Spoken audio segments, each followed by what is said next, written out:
name of the podcast that we've got going just now.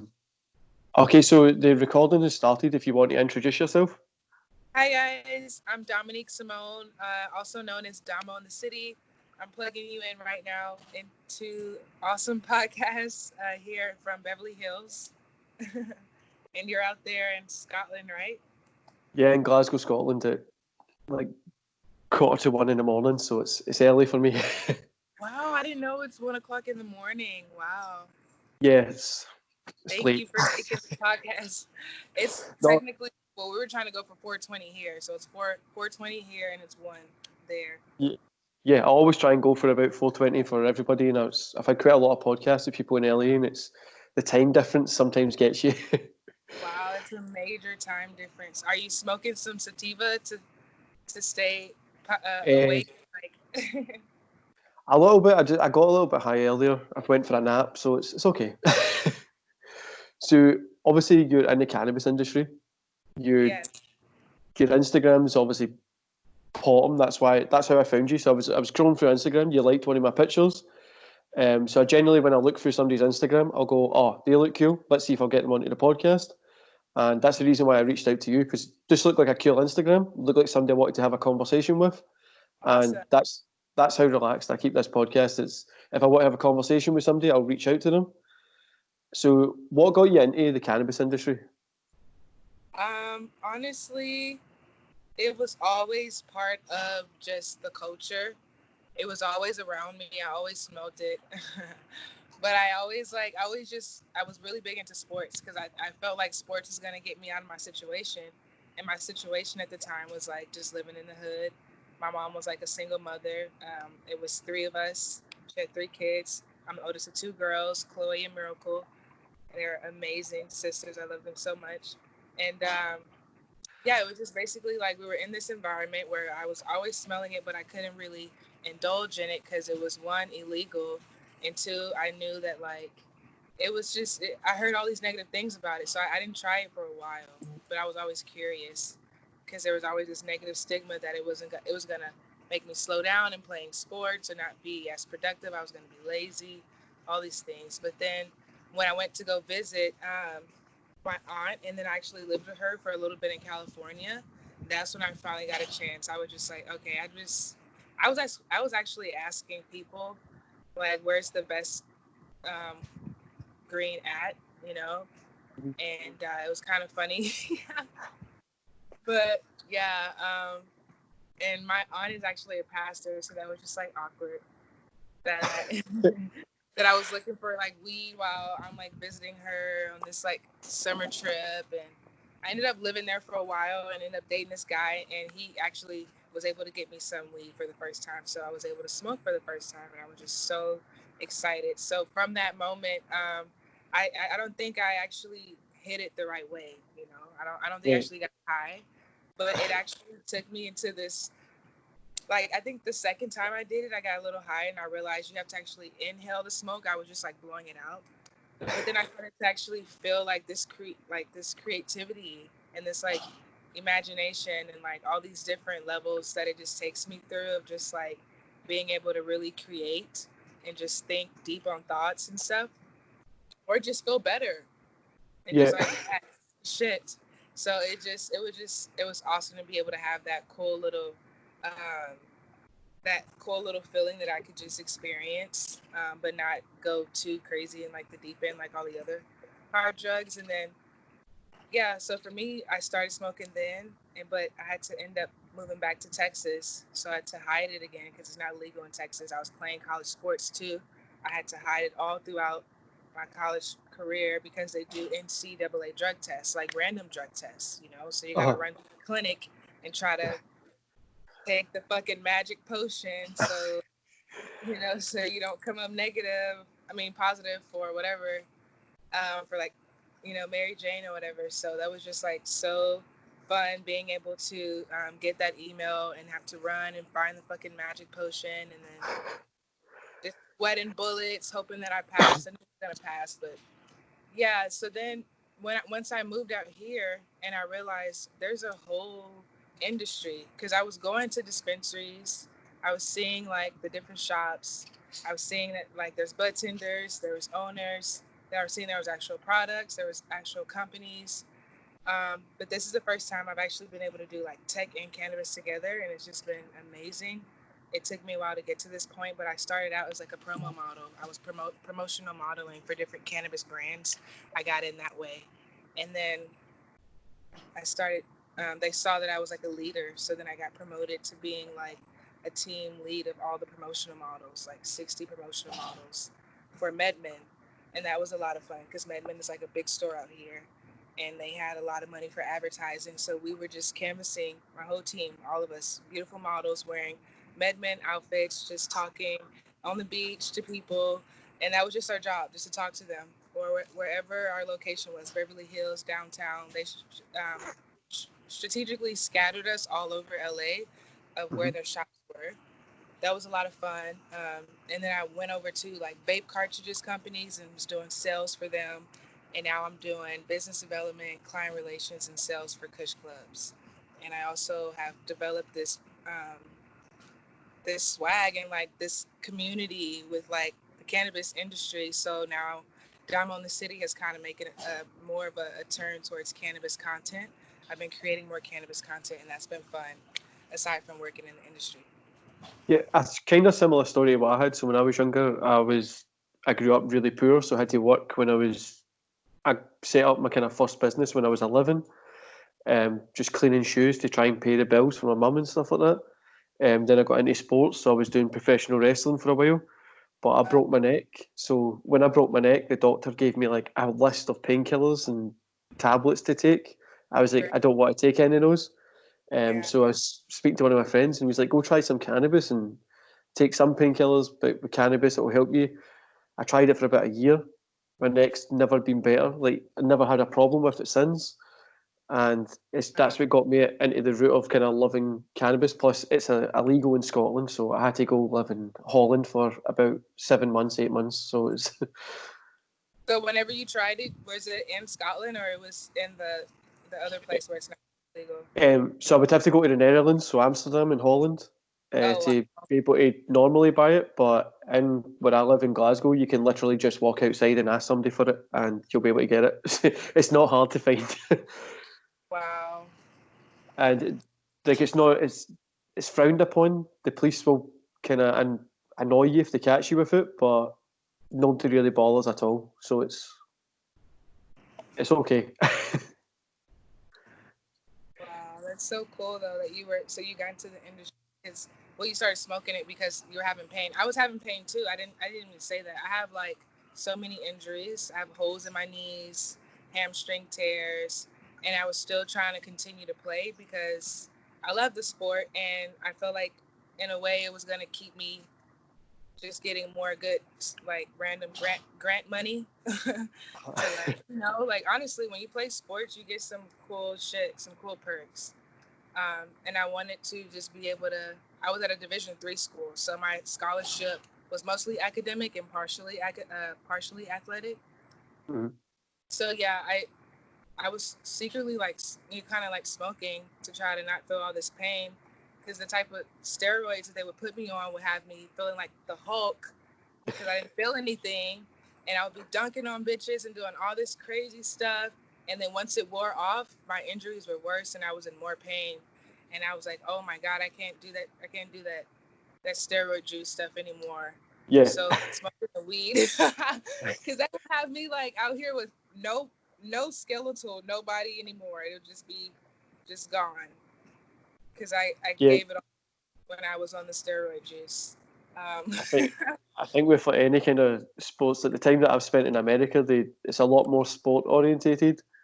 Like the education system, and for people to kind of move up in the class system is a lot more sport orientated to get to that level.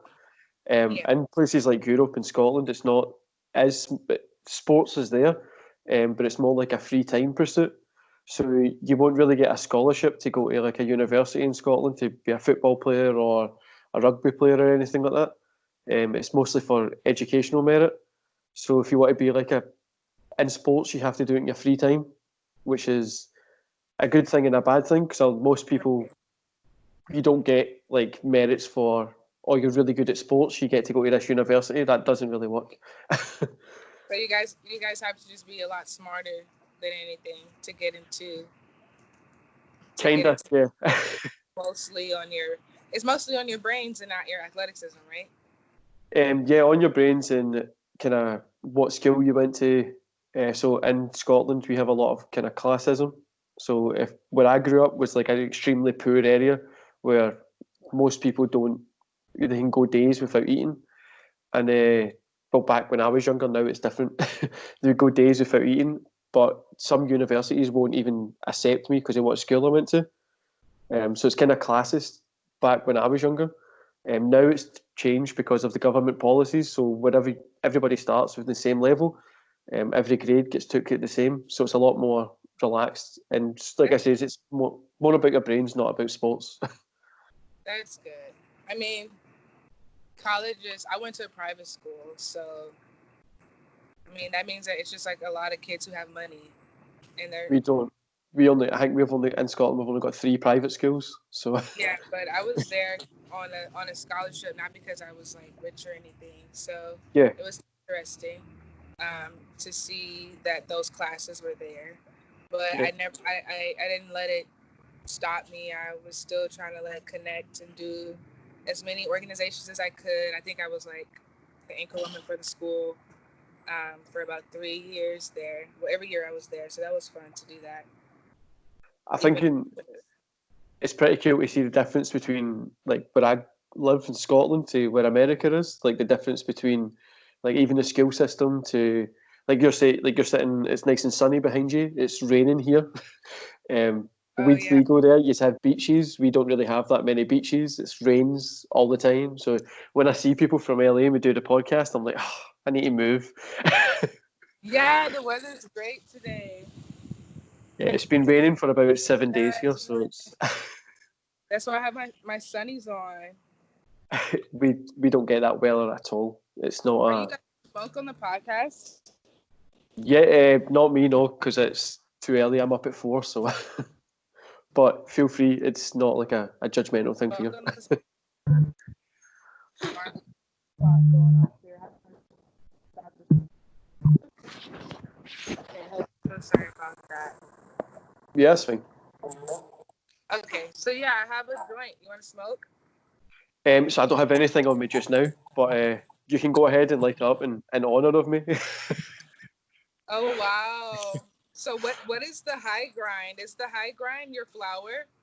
No, so the high grind it's the way it's described is for entrepreneurs and people that are in the cannabis industry, just to chat and give somebody that kind of aha conversation. So for me personally, I was homeless at one point, and I had a conversation with a gentleman who was smoking a joint, and he gave me great information which I've took into my life, and it's made me a successful business person.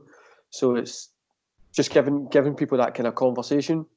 Unfortunately, in Scotland, it's illegal to even sell or possess any sort of kind of cannabis, so I can't even look at that at the moment. I only sell kind of CBD and stuff like that here and there, but it's nothing special at the moment.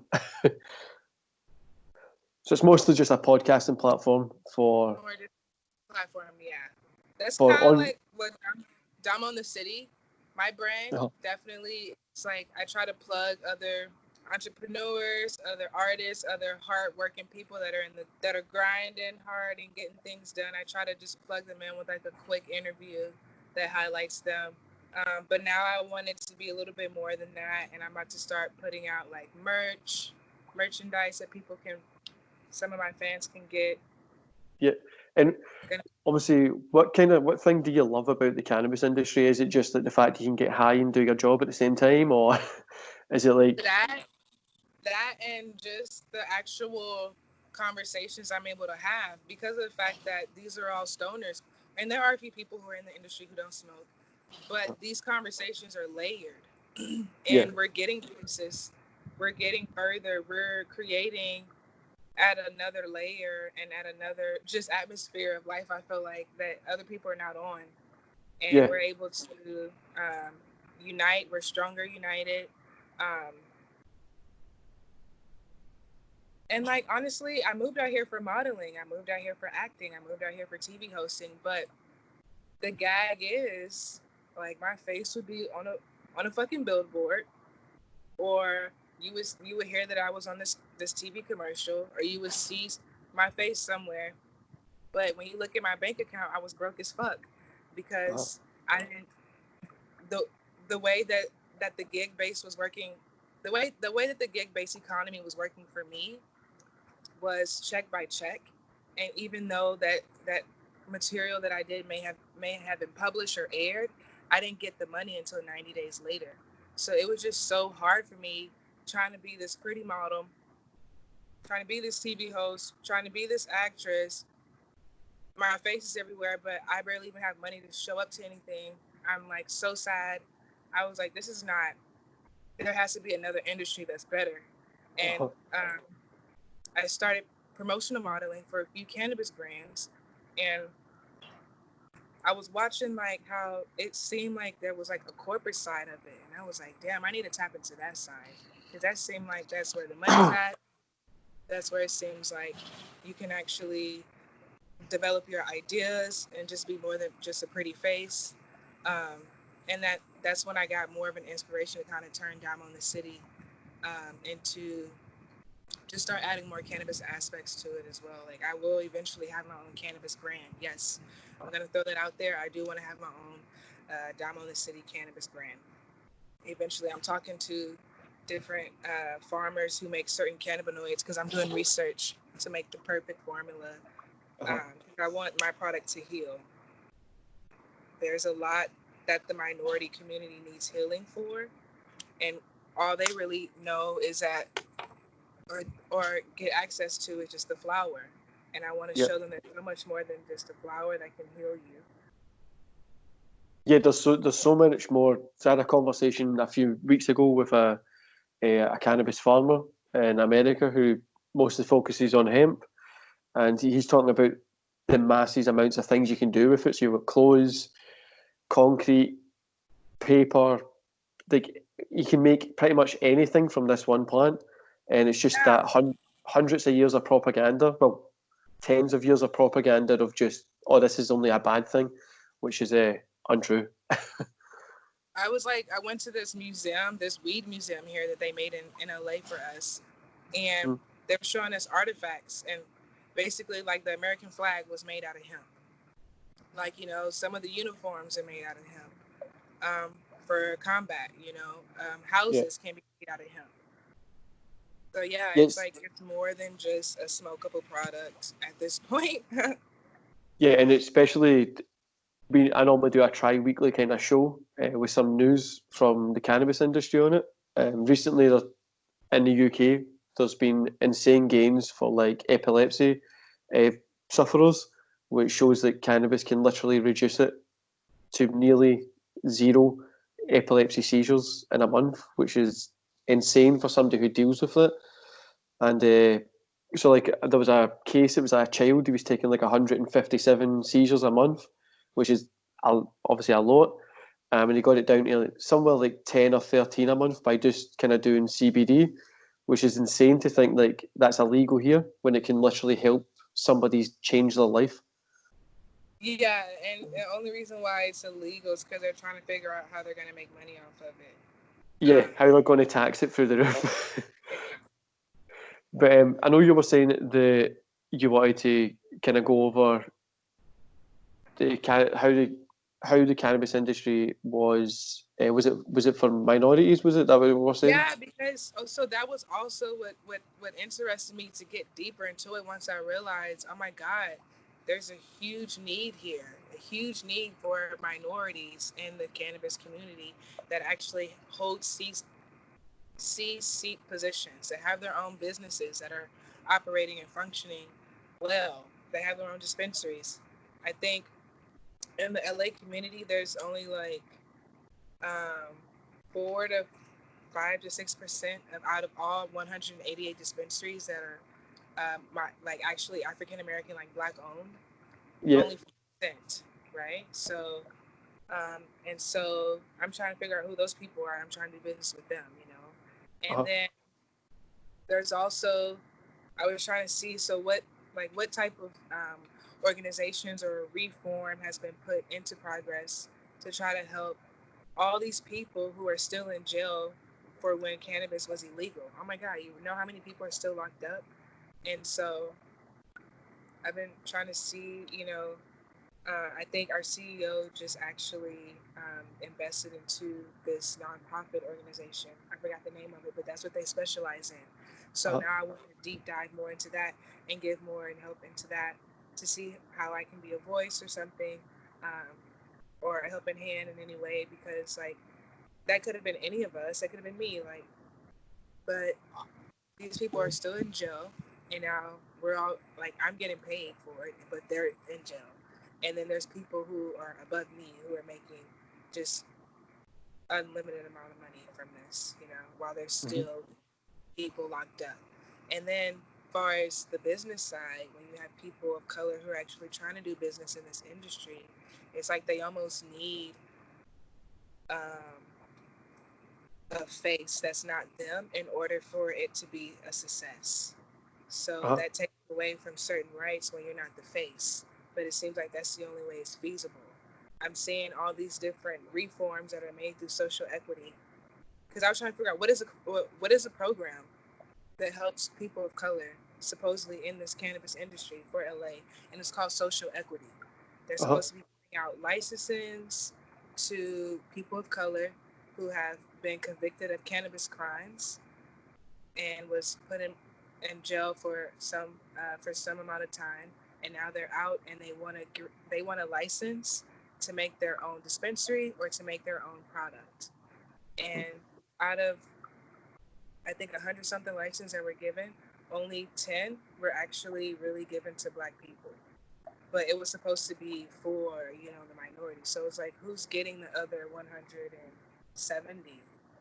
Like what's going on, or however many other were given out, who's getting all the rest, So there's different loopholes and different ways how the system is set up to make minorities have a lot of more challenges than usual and to really fail. But if we just continue to unite, we're stronger. And so that's what I've been really focusing on. I'm so excited that the CEO that I work for Kush Clubs, is also a great man of color, so that's super inspiring. And that also inspired me to, just like I keep saying, kind of make a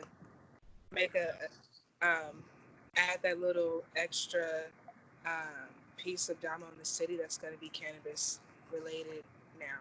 Because before, when I was in Texas, I had no idea that Damo in the city was going to make this cannabis turn. I mean, yeah, so because I started Damo in the city in Austin. And like I want to say that was like 2016 is when I started Damo in the city. Yeah, so I know obviously you're saying like it's legal in LA, but in California, which see you think that some people are still in prison for obviously just a flower, like a plant that grows from the earth.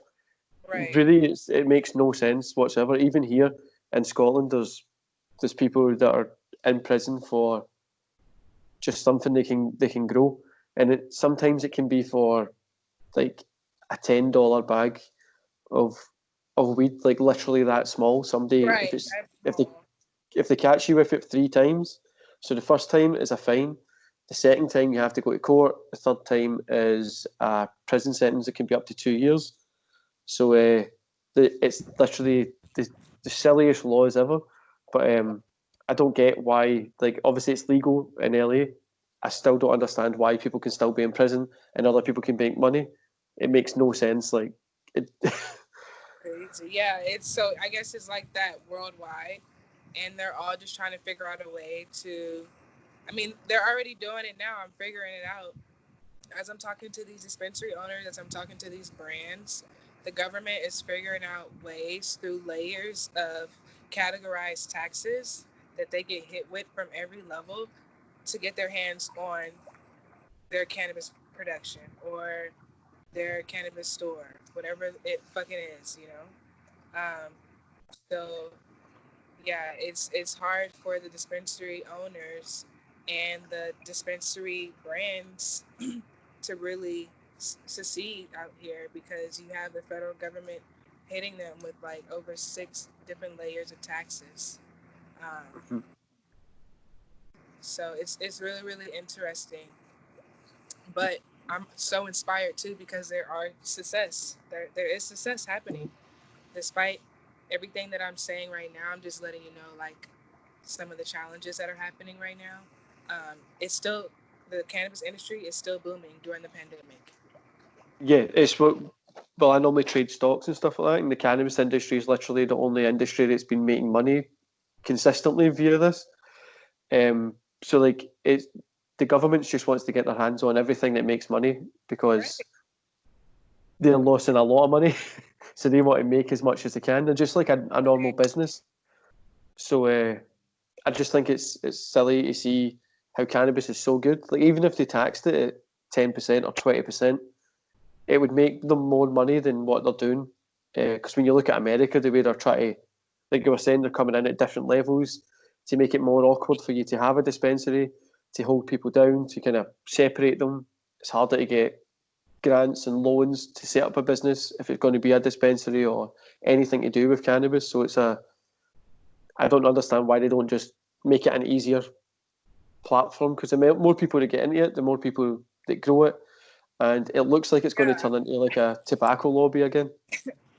Yeah, definitely because I mean this is just for California. As far as Colorado and Oregon, they've been legal for a while. Colorado has been doing great. They did so great that they were able to pay off. Like they were able to fix all the roads, all the schools, and even give some of their citizens checks. Now that's what you call doing it right, you know? Yeah, California, they're fucking around. They're over here plotting. They're crooks. They're they are lobbyists. Um, but it's very fun. It's very interesting because this city, like they don't sleep and they don't give up. This city goes hard. You got a lot of hardworking people here. yeah. And how have you found being in earlier California when the kind of pandemic's been going on? I mean, you know what? I'm so inspired. You know, supposedly our numbers are the highest, right? Okay. Do I know anybody personally in LA who has COVID? No. You know what I'm saying? So it's like supposedly all these numbers are so high here, but at the same time, I'm also seeing like these people in LA, like they're waking up in the morning and they're running with their mask on. They're on their bikes. They're not letting their immune systems go down. They're not letting this lockdown make them just lay down and give up. Like Yeah, these are people with dreams. I see people creating content, like music artists or models who once had a whole team. Now they're doing their own hair, their own makeup, they're editing, they're filming, they're doing everything on their own. They're creating from their own space, and people are loving it. You know, it's really allowing us to dig in deeper, to be warriors, and to create alternatives. And I think it's really coming to a time where everyone is just going to be entertained from each other. It's really cutting out a lot of those. Like no one pays for cable really. yeah, definitely. Like if it wasn't for the lockdown coronavirus time, I probably wouldn't be doing this just now because it stopped one of my businesses. So I was able to actually just take a step back and set up a few YouTube channels and do content that I really wanted to do. But I Right. just couldn't find the time. So I think it's made a lot of people more creative, and especially within the kind of cannabis side of stuff, people have been getting high and just getting Yes. creative. People have been more curious now than ever to try. To at least start off with CBD, and then they'll try an edible, and then they'll try tincture, and then they'll maybe fucking try vape, and they're like, oh shit, let me try the flower, you know? And then so that's really happening. You're seeing the number of cannabis users increase during these times of quarantine, especially here in LA. Because now there's curbside delivery. I mean, there's curbside. Yeah, you can just pull up to the curb and they'll bring it out. There's also delivery to your house. Um, it's more convenient now than ever. Like, there's also with us, you can just skip the line. With Kush Clubs, the company I work for, you can skip the line. You don't have to wait when you go inside of the dispensary, and your product is there waiting on you. So there's so many different ways that you know people and entrepreneurs in the cannabis industry are having to re-innovate during the pandemic. But everyone is like really excited about it because it's becoming more like digital. Everything's becoming, and it looks like we're about to go cashless or something. So Yeah, I've been noticing that here as well. Quite a lot of businesses are refusing to take cash. So it looks like most of the world's just decided, okay, it's just time to go online because retail's dead. Cannabis is the only thing that's really making money. The CBD industry as well. The food shopping and stuff will always make money, but it's more convenient to do it online. So I think most things are going to move that way. And for people that are kind of not realising where it's going to cause a lot of job losses and things like that. And that's something that we're seeing as well just now as well. But then if we open up the cannabis industry, it's going to get people jobs. You got farming jobs, marketing, advertising. I want to kind of create, and also too, I also want to create something that creates more jobs for people too. People who don't really have the opportunity to have a job, because I feel like a lot of this stuff is strategically planned, like the stimulus checks, like, you know, making everyone stay inside so they don't get vitamin D, like hiding up the numbers of how many cases and deaths are. Yeah, we didn't get a stimulus check. We didn't get anything. Really, I didn't get the stimulus. No, because in the UK we don't get anything like that. So we just kind of, if you had a normal job, you got furlonged. If you had your own business, you either had to fend for yourself or apply for a loan that you'd have to pay the government back for over 3 years. So we didn't get the good stimulus stuff. Wait, so is the virus over there as well in Scotland? Like everyone has to wear a mask when they go outside? Yeah, well, in the UK, so Scotland, England, Ireland, and Wales, it's 4 countries that make up the UK. In Scotland, we're doing the best, so we don't have any deaths for the past week, and our cases are like 4 or 5 over a week. But in England, it's worse. So it's a whole political issue of can we close the border? It's a whole issue that's happening here. But yeah, we need to wear face masks if we go anywhere. For in shops, it's face masks. Stay 6 feet apart. But yeah, there's barely any cases here. Wow. Compared to our neighbouring country, England, who have thousands of cases a day with thousands of people dying. So it's 2 different countries, really. Yeah, you know, it's fucked up because I guess we have more people dying, and so they give us the stimulus checks. You guys don't have any cases over there, so you don't get the fucking check. No, we just don't get anything. So the government doesn't give us that option. So our government doesn't give us that option at all. We had at some point when it was like at the peak, it was something like 16,000 people had died within like 2 weeks. But because the government was just like, we're not going to give you that stimulus option, so we just didn't get that at all. But I know American friends that live here that got the same check from Donald Trump, bought at the White House, whatever it is, sent to them here in Scotland because they're still American citizens. Oh, so he still send it up to the American people if they weren't in the U.S. And yeah, so some friends that I know from America that live here in Scotland still got that stimulus check in the mail, which is plugging you into the city. That which is something right there in that case. But even then, I heard you might have to owe the money back. I don't think anybody knows what the hell's going to happen. Like, I think everybody's just guessing. What does it even mean? I think it's the same with. It shows you how little the government really knows what's going on. This happened and everybody was like, "Oh, just need to stay inside for a couple of months." No, it was literally a fucking riot. Like the whole nation was rioting. Like businesses were fucked up. Out here, all of LA was outside of the mayor's house for like 48 hours just protesting. And so that way he could start defunding the police, so he could start putting money into the minority communities, so they could start beating people's asses and tear gassing them with bombs. And for just protesting, you know. But it was crazy, and that happened nationwide. It's still happening. Like in some states, it's really bad. Like in Portland, Oregon, right now, Uh-huh. it's really bad right now. Like people are getting their bones are getting shattered. They're getting like tear bombs thrown at their face. They're getting disfigured just for protesting, and because Trump has like some people like he sent out. And like it's crazy, like when you see how expensive the equipment is that they're wearing to beat up the citizens, and Uh-huh. it makes you so upset because the people who are actually trying to save lives in the hospitals, like the nurses and the doctors, they don't even have money for the proper masks or for like new gloves or for like they need new shit. But Uh-huh. instead, all the money is going to militarizing the police and whatever like Navy Reserve or people that he sends out to basically beat the protesters' ass.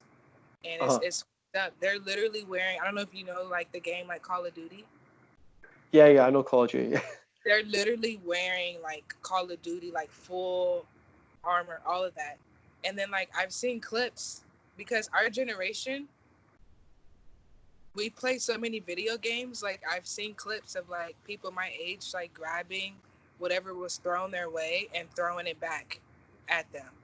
Yeah, And like I've just been like blown away because I'm like, wow, my generation is not fucking around. yeah, definitely. I think when I see the stuff, I can only see the stuff from America, obviously in the news. That kind of stuff isn't happening here. We don't have like riots and protests. The kind of protests that we have here are for Scottish independence. But yeah, seeing on the news what kind of happening in America, it looks insane. Like it literally looks like it's just like a war that's going on at the moment. They're arresting all of these protesters instead of arresting the cops that started the reason why people are protesting is because these cops have killed Breonna Taylor, because they killed Uh-huh. George, because they killed so many. The list goes on. None of those cops till today have been arrested. But instead, they arrest the protesters. They beat their asses, but they never ever arrest the cops. And that's what all this is about. How come you arrest the citizens? It's just messed up. Yeah, we have a total different, obviously, justice system over here. We don't have police, don't have guns. It's a lot less aggressive policing, if that makes sense. It's like if the police here don't really get took seriously, so nobody really bothers with them. Um, it's it's not. It's just two totally different countries, so it's. I can't comment on it. I don't know what it's like to be from that in America. What it's like. I know what it's like to be here, and it's just nowhere near as kind of harsh as what it is in America. From what I've seen on like Twitter, YouTube, stuff like that as well. But like here, like I says, the police aren't they have like less aggressive behaviours. So it's like more like they have to try and speak to you, calm you There's down. there's literally cages right now. Like there's cages of little children that are immigrants from like mostly like Mexico or like bordering countries Uh, that ISIS basically deported their parents, sent their parents back to their country, and then just kept all these kids in different like kind of like concentration camp cages because they aren't giving them any masks, they aren't giving them any gloves. COVID is in there. Um, they aren't really like giving them anything if they're on their cycles. They're not properly making sure that they're just okay. They're literally sleeping on like foil. So it's crazy to see stuff like that happening too. Um, but at the same time, there's also a lot of great things happening as well. But that's just the minority side. I think it's I think everywhere it's obviously that kind of there is good stuff happening. There's bad stuff happening as well, and the good kind of has to shine over the bad stuff. Then everybody has to kind of go back and address kind of what the issue is. So, like I says, here we can't really comment on it. In Scotland, it's not really a so like the poorest communities in Scotland are all white, because we're generally a country that's mostly white people. We're like a Nordic nation, so it's like 5 million, Yeah, it's 5.5 mostly million. So it's mostly white people, right? Because it's like because you guys of like is it European descent, right? yeah, well, in Scotland we're Celtic, which is like close to Nordic. Is that why you have red hair? Uh, Kinda, yeah. That's why, It's so cool. It's really red. yeah. That's just it's the kind of color of hair that we have in this country, but that's part of where we grew up. Same as Ireland as well. Quite similar to where we are, but we don't suffer from like the as bad as what it is in America, obviously. But we're a smaller country. We've only got 5 million people, which is less than LA. LA is like 22 million. So it's like 4 times as many people that live in this whole country. So we don't deal with like the racist side of too much. And the people that are racist in Scotland, you can literally there's a certain amount of people you know who they are. They're unionists, so it's you can just point at them. That's those people are racist. That's it. Right. But I know in America it's a lot more harder. There's more people. Yeah. It's the communities. When I've been to America traveling, you can see there's still like a divide between the racial communities. So you've got people that are in where I would have grew up is mostly colour. So it's a whole issue that America has to kind of deal with that they haven't. They've just kind of shoved to the side. But yeah, it's part of being part of the European Union. We don't deal with that much. Well, it's been really cool to see the differences of the pandemic in our different countries. This has been like really awesome. I have like some other meetings lined up, so I actually Yeah. have to go. Is there anything you want to finish off saying before we just end the recording? Thank you guys so much for tuning in, and um, be on the lookout for the merch. Be on the lookout for just new collaborations and more podcasts. Thank you for your time. I really appreciate it. This was like really cool. I didn't expect it to go this far as like how much we covered. That was really, really good conversation.